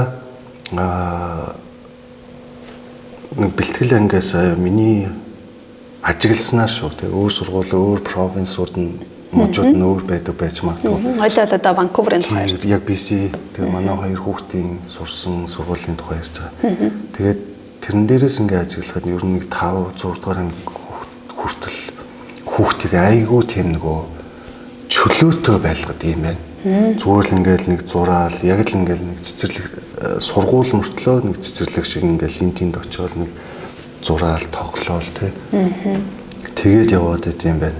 Тэн дээрээс нь би одоо юу ажигласан, их нэртэйгээ найзуудтайгаа юу ярьдгүү гэхээр ер нь нэг 10 нас ч юм уу те 9-10 нас хүртэл бол хүүхдийг тэгж айхтар хүндцэн хүүрүүлээд айхтар гэрийн даалгавраар шахаад байх нь зөв ч юм уу буруу ч юм уу тэднээс ойлгож авсан юм болохоор хамгийн эхлээд хүүхдийн тийм суур боловсрол гэдэг дээр нь маш их зөв анхаарал тань гэж би бол ойлгоод байна. Тэгээд тэрэнд нэг талархдаг. Одоо жишээлбэл бид нөө яг л Монгол сургуулиар энэ ч төгссөн. Одоо би жишээлбэл хүүхдүүдээсээ зарим тохиолдолд ичих тохиолдлууд айгүй их байдаг. Одоо жишээлбэл энэ тийм ингээл очиод машина зогсоол дээр тавиал газ дэлгүүр орчвол гараад ирэх тавьчаал дэлгүүр орчих юм бол манай хоёр хүүхд паркныхаа мөнгийг заавал түл гээл ингээл бүр нав ингээл бухимдуулдаг ч юм уу тий. Тэгэл зарим тохиолдолд одоо гарцгүй газраар гүгээл гарчна үнийг хэлгээд тэнгууд тэр хоёртой явж байгаа тохиолдолд бол заавал гарцтай газраар нь гардаг ч гэдэм үү тий. Тэгэхээр тэрийг энэ хүүхдүүд хаанаас олж авч байгаа юм бэ гэхээр тэр би бол зааж өгөөгүй тий. Тэгэхээр тэд нар бол яг тэр нөгөө зураг зураад тоглоод байж ах явцтай тий. Тоглоомын аргаар баг сурч байна тий. Тэгээд тэр нөгөө good member of the society гэж хэлдэг тий. Яг нэг тийм зөв нийгмийн сайн иргэн байх тал руу анхааруулж агаад тэгээ манай охин нодлон ахлах сургуульд орсон. Ер нь дунд ангиас нь эхлээд нэг 6 дугаар ангиас нь юм уу да миний ойлгосноор ерөнхийдөө хөтөлбөрүүд нь жоохон шахагдаж эхэлж агаад одоо энэ яг ахлах сургуульд ороход нь бол бүр өстой энэ хүүхдүүдийг бол бүр аюу стресстэлнэ. Бүр амар тийм нөгөө юугаар шахаад эхэлт юм байна гэж ойлгосон. Тэгэхээр суур боловсрол тэр маш зөв хүн байх ёстой нийгэмдээ. Чи дараа нь малчинч болж болно, инженерч байж болно. Гэхдээ чи нийгмийн зөв гишүүн байх ёстой тийм. Тэрэн дээр нь анхаарал тэгээд дараа нь ахлах сургуульд ороод ирж инэхэр хүүхдүүд бол ерөнхийдөө нэг дээд боловсрол эзэмших гэж байгаа хүүхдүүд нь ахлах сургууль руугаа яваад байх шиг байгаа юм.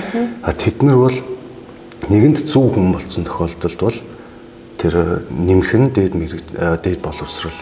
Тэгэхээр нийгэмдээ нэг асуудал тариад ах нь баг байт юм болов уу гэж ойлгосон. Бас нэг анзаарсан зүйл бол манай том охины 3 дугаар ангид байхад ангийнх нь багш нь Дональд Трамп, Байден хоёрын мэтгэлцээнийг ангиараа ингээд нийлдэг найзуудтайгаа орой тэр мэтгэлцээнийг үзэж ирээд маргааш нь анги дээрээ Дональд Трампыг дэмжиж байгааны талтай Байденыг дэмжиж байгааны талтай гээд тэгээ хооронд нь мэтгэлцүүлж байгаа. тэгээд тэнцэнээс би юу ойлгож анзарч байна гэхээр энэ хүүхдүүдийг тийм багаас нь маш их нийгмийн оролцоотой болгох юм болов уу гэж ойлгосон. Энэ нийгэмд нийгмийг зөв нийгмийг зохицлоох ч гэдэг юм уу, зөв нийгэмд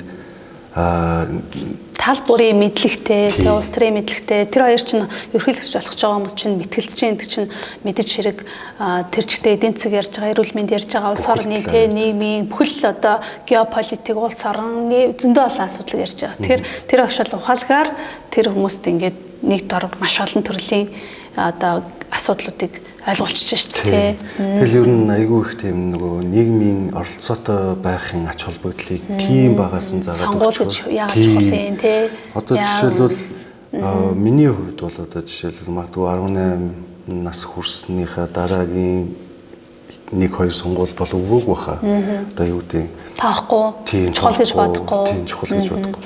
Тэгэхэд эдний сая сонгуул нь тэмдгийн сая сонгуул нь 4 сар тулсан уу да 5 сар тулсан уу. Тэгэхэд ерөөсөө хэдэн өдрөөр ингээл очрлол сонгуулаа тэгээд нэг өдөр ч авчдгүй юм байлээ. 7-8 хоногор ингээд үргэлжлснээр аваад тэгэл ингээл хүмүүс нь ажлын цаг бүх юмаа зохицуулаад ингээд сонгуулаа өгч байгаа. Тэр эрс мэрцэн бол аюул өндөр юм байлээ. Тэрнээс нь харахад бол тэр хүүхдүүдийг нийгмийн оролцоотой байх ямар чухал юм. Тэр хүүхдүүд залуучууд сонгуультай идэвхтэй оролцох ерөөсөө тэрийг тэр багаас нь л тэр багш нар заагаад гэж бодод. Тэгээд дээрэс нь нэг сул юм ажиглагдж байгаа юм нь болохоор хит их нөгөө хүнд төвөг учруулахгүй гэж нэг тэгж байгаад байгаа нь бас хүүхдүүдээс би одоо ажиглаж байгаа нэг юм юу гэхээр хит их тийм нөгөө амар нөгөө selfish маягтай болоод байгаа юм болов уу гэж ажиглагдаж байгаа.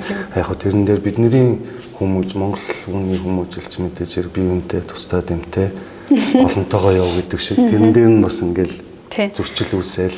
Би бол тэгтээ наатан дээр ч юм бол нэг ийм зүйл ажилласан. Би өөрөө ингээд бас яг нэг selfish гэдэг нь одоо жоохон хуваачсан болох гэдэг нь ч тийм. Тэгэхээр би ингээд хамгийн анх өөрөө бас ингээд Монголоос хамгийн анх очиод очисон хамгийн том хот бол Лондон байсан. Тэгээ Англид ингээд очихоор надад хүмүүс нь ингээд хүүтэн хүндий тэгээд нэг тийм хуваачс юм санагдсан байхгүй. Гэхдээ яг ясан дээрээ тэр хүмүүсээс ингээд тусламж хүсгээр яг нэг ингээд цаг гаргаад туслахаараа бүр тусалдаг буюу чин сэтгэлтэй байд юм шиг санагцсан. Тэгэхээр тэрэн дээр санаа зовлтгүй байхаа гайгүй байх. Юу хоёр хүүхэд бие биендээ ингээд одоо ч тэр наснд байхаа угаасаа. Магадгүй ингээд энэ миний юм үгүй би чамд ихгүй тэрэн дээр тусал гэхэр үгүй би энэ туслахгүй гэх ингээд байгаа нь ер нь би даасаа хувь болж байгаа юм чи гайгүй байх тийм. Тэгээ бас аюу сонирхолтой байна. Би тэгээд бас одоо яг нэг манайх чинь Penn Foster гэдэг Америкийн хамгийн том захин махлах сургуулийг Монголд оруулж ирээд ажиллаж байгаа. Тэгээд бас яг нэг жил болоод манай Монголын хүүхдүүд чинь нэг жилийн дотор ахлах сургуулийн хичээлүүдэд төгсөөд би сайн Америк руу яваад диплом энтрийг аваад ирж байгаа байхгүй. Тэгээд бас зүгээр одоо ингээд зүгээр юу ажиллаж байна вэ гэхээр манай хөтөлбөр бас Penn Foster гэдэг Америкийн хөтөлбөр. Тэгээд тэгэнгუут хөтөлбөр нь айгүй хүүхдүүдэд ингээд ийм ойлгомжтой байгаа нэ. Маш өөрсдөд нь хамааралтай, ойлгомжтой. Тэгээд нэг юм энгийн хэлбэрээр айгүй сайн мэдлэг өгөөд байна гэсэн тийм комментинуудыг бол авч байгаа. Тэгээд Канадад бас ойролцоо байгаа гэдэгт бол огт эргэлцэхгүй байна тий. За асуудал бол мэдээч хэрэг жоо монгол хэлний асуудал үүсэж байгаа л бах тий.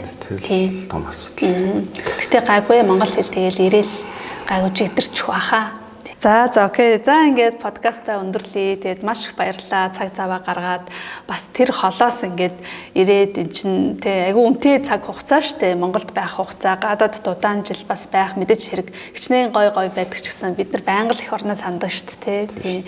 Тэгээд зөргөөдөө маш их баярлалаа. Тэгээд манай подкастыг сонсон хүмүүс бас яг өөр өөрсөд тохирох тэр чухал поинтуудаас гоё ойлгож авсан байхаа гэж бодож байна. Тэгээд зөргөөтөр бас нэг сюрприз барьж байгаа тий. Одоо сонсож байгаа хүмүүстэй би өөрт зөргөөдөөс өөртөө сюрприз барьж байгаа.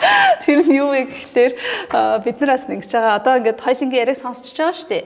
Хүмүүс за окей би тэгвэл дэлхийд 31-т ордог энэ сургуульд мастераар сурья гэд 31 гэдэг нь уучлаарай засчих. Намайг сурж явах үе чи одоо тэгтээ нэг одоо дэшээ доошоо болол за яг хуу. За дэлхийн нэг эхний 40-д бол байгаа сургуульд сурж байгаа. Манай зоргоо шүтээс төгссөн ингээл яг л мэдүүлээч ингээл энгийн сайхан амьдралтай хүмүүс байж байгаа л тэр том сургуульд ороод зөндөө олон биеэрээ тулцсан. Тэгэхээр энэ experience-ийг бас одоо магадгүй үргэлжлүүлээд би нэг жоохон менторлуулчмаар байна гэж бас нэг хин нэгэн одоо бас л манай Монгол улсын нэг иргэн бас хүсчиж магадгүй. Тэгэх юм бол бид нар доор бас ингээд Google form тавьчих. Тэрийг та хэд маань бөглөөд тэгээ манай зоргоогоор зүгээр 3 сарын турштай 3 сар дотор л зүгээр ингээд менторлээ шүү манайхан зүгээр л ингэж болно тэгж болно те ингээд яг практикал туршлагаа яриад тэгээ би бас одоо ингээд үргэлжлүүлээд асуугаад байл надад л зөндөө асуулт байгаа байхгүй. За би тэгвэл профессор танихгүй болвол тэр сургуулийн профессорууд ямар судалгааны чиглэлээр судалгаа хиймээр байгааг нь би яаж олж мэдэх юм бэ ч гэдэг юм. Тэ энэ чинь ингээд үргэлжлүүлээд надад л асуулт зөндөө байна те. Тэгэхээр энэ мэт зөндөө олон хүмүүст ийм одоо асуултууд байвал тэгээд энэ асуултуудынхаа хариуг хоорондоо ярилцаж олж мэдэхтэй нэг юм 3 сарын хугацаанд манай зоргогийн алтан цагийг бас хугаслаад нэг л хүн бид нар сонгон шалгаруулж аавна. Тэгэхээр таад манай Stotly Google формоор гоё ингээд apply дараа.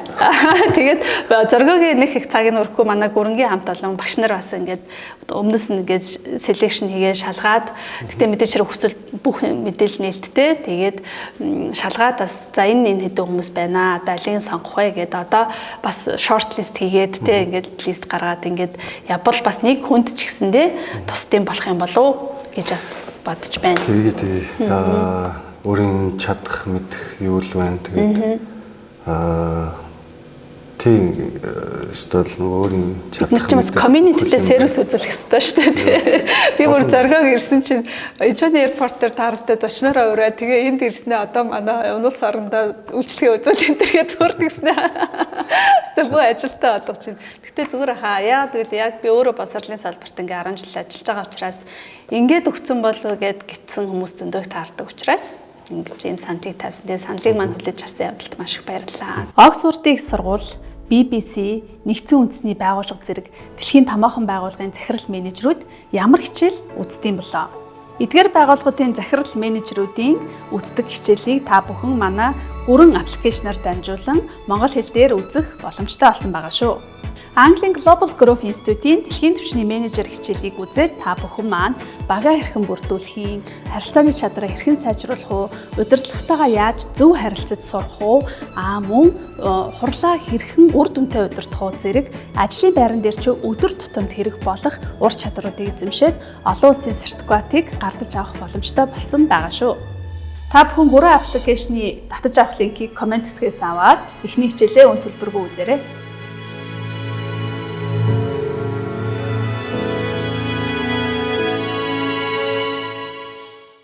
За тийм зоргоос 3 сарын менторшип авахыг хүсэж байвал Dotly Google формоор ороод таад манаас бүглүүд apply дараа. Тэгээд зоргоотоо бас өргөжлүүлээд томоос том амжилт хүсье. Тэгээд зөндөө өвшөө гой ботсон мөрөөдөл байгаа ах бүх мөрөөдөл нь биелээ. Тэгээд мэдээж хэрэг удахгүй тийм Монголдоо бас ирэх бах тийм ээ. Тийм. За тийм амжилт хүсье. Маш их баярлалаа. За баярлалаа. Тэгээд найздаа хамт олонд нь тэгээд энэ подкастта урьж оролцуулсанд тэгээд түрүүндээ төрсэн миний анхны нэг юм ярилцлагатай подкастт орж үзэж байна. Нэлээд сандарлаа. Тэгээд супер ярьсан бол уучлаарай. Зөвхөн өөрийн туршлага дээр л тулгуурлаж ярихыг хичээлээ. Ямар нэг юм ерөнхийлж дүгнэх ч юм уу тодорхойлж хэлхийг бодсонгүй. Гэхдээ буруу ярьсан бол уучлаарай гэд. Тэгээд подкаст гэдэг нь миний ойлголтоор бол ерөнхийдөө ингээл энгийн тийш тийм хамгийн гол нь үнэн зүйлүүдэл ярихыг хичээлээ шүү дээ тийм.